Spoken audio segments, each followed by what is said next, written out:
3 मे 2026 ला इस्रोने नाही तर गॅलेक्साय नावाच्या एका इंडियन स्टार्टअपने स्पेसमध्ये अतिशय महत्वाची कामगिरी, ऐतिहासिक कामगिरी करून दाखवलेली आहे.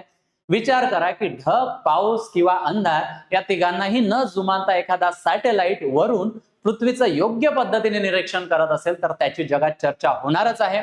नेमकं हे मिशन दृष्टी काय आहे हे आपण या आजच्या व्हिडिओच्या माध्यमातून समजून घेणार आहोत. So hello aspirants, welcome to all. मी प्रतीक कुमार स्वागत करतो तुम्हा सर्वांचं पुन्हा एकदा एव्हानायसच्या युट्यूब प्लॅटफॉर्म वरती. गॅलेक्साय नावाचा भारतातील स्टार्टअप आहे ज्याने ऐतिहासिक कामगिरी केलेली आहे, ज्याची चर्चा जगामध्ये होताना दिसत आहे.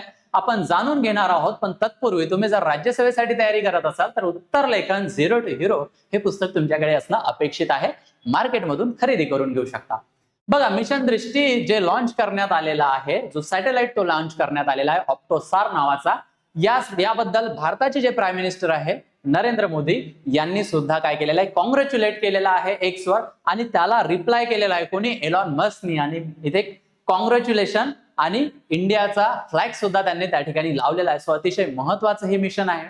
बघा, मग हे मिशन दृष्टी काय आहे तर ऍडव्हान्स अर्थ ऑब्झर्वेशन सॅटेलाइट आहे, म्हणजे जो पृथ्वीचं निरीक्षण करण्यासाठी वरती पाठवलेला सॅटेलाइट हाच नेमका त्या पद्धतीने आपल्याला पाहायला मिळतो.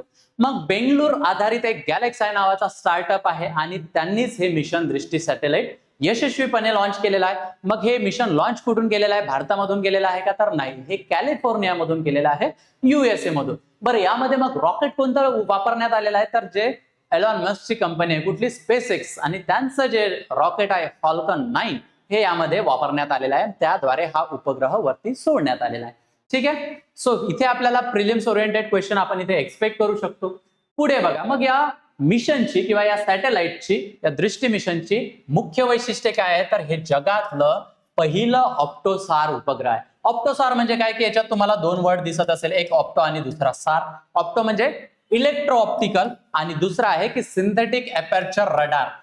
हे दोन वेगवेगळे सेन्सर्स आहे जे एकत्रितपणे करण्यात आलेले आहे, यूज करण्यात आलेले आहे, आणि म्हणून हे जगातील एक वैशिष्ट्यपूर्ण काय आहे मिशन आपल्याला त्या ठिकाणी दिसून येतो. बरं, आता हे ईओ सेन्सर्स काय असतं की जे दिवसाच्या सूर्यप्रकाशात दिवसाच्या वेळेत स्वच्छ हवामानात इमेजेस घेत असतात.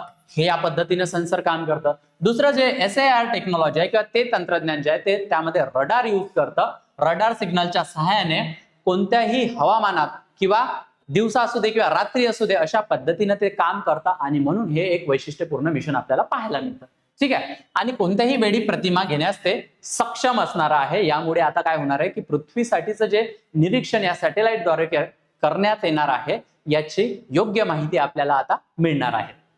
हा एक रिमोट सेन्सिंग अर्थ ऑब्झर्वेशन सॅटेलाइट म्हणून याला विकसित करण्यात आलेला आहे. आणि हा जो सॅटेलाइट आहे याचं जे वजन आहे ते आपल्याला 190 किलो पाहायला मिळतं. ठीक आहे. आणि 1.5 मीटर इतकं तो रिझोल्युशन देण्यास सक्षम आहे, म्हणजे जेवढं कमी रिझोल्युशन तेवढ्या जास्त क्लिअर पिक्चर्स आपल्याला इमेजेस त्या ठिकाणी पाहायला मिळतात. हे याचं वैशिष्ट्य आहे. बरं, मग याचं ऍप्लिकेशन काय, याचं उपयोग क्षेत्र काय, कुठे कुठे हा उपयोगात येणार आहे तर ऑफकोर्स जे बॉर्डर सर्व्हेलन्स आहे किंवा आपल्याला काय म्हणते सीमा निरीक्षण करण्यासाठी भारताच्या ज्या बॉर्डर आहे तिथे त्या पद्धतीने तो निरीक्षण करणार, तिथला जो डेटा आहे तो आपल्याला प्रोव्हाइड करणार. आपत्ती व्यवस्थापन असू दे, एखाद्या ठिकाणी जर डिझास्टर आलं सो त्यामध्ये तो data real time data provide करणार आहे, आणि ते मॅनेजमेंट करण्यासाठी सुद्धा हा महत्वाचा रोल तिथे निभावणार आहे. एवढंच नाही तर पायाभूत सुविधा निरीक्षण म्हणजे इन्फ्रास्ट्रक्चर मॉनिटरिंग मध्ये सुद्धा याचा डेटा आपल्याला यूज करता येणार आहे. रिअल टाइम डेटा जो तो पाठवणार आहे, इमेजेस असू दे किंवा अजून दुसऱ्या कुठल्या माहिती असू दे, हा सुद्धा आपण त्यामध्ये यूज करणार आहोत.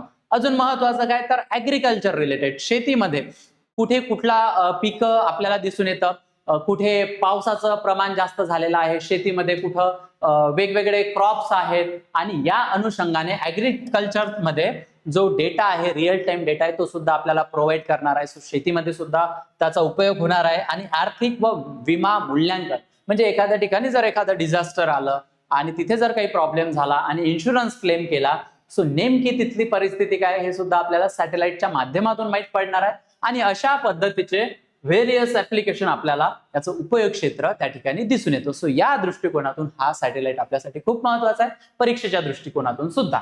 मी तुमच्यासाठी मुख्य परीक्षेसाठी एक इथे प्रश्न ठेवलेला आहे, प्रश्न बघून घ्या.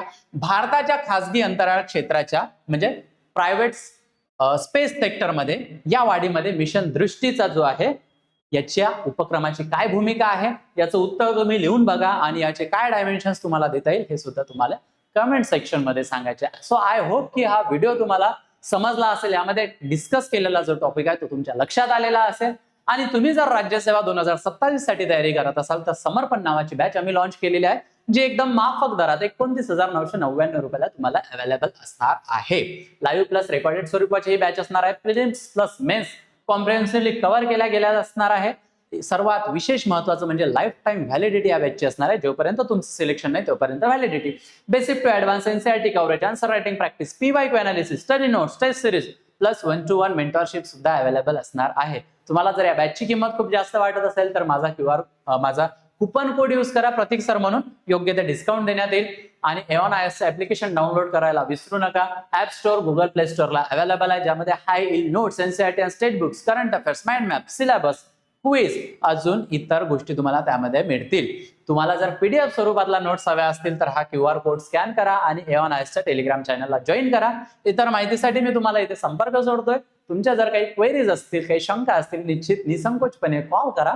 सध्या इथेच थांबूया. पुन्हा भेटूया एका नवीन टॉपिक सोबत लवकरच. थँक्यू.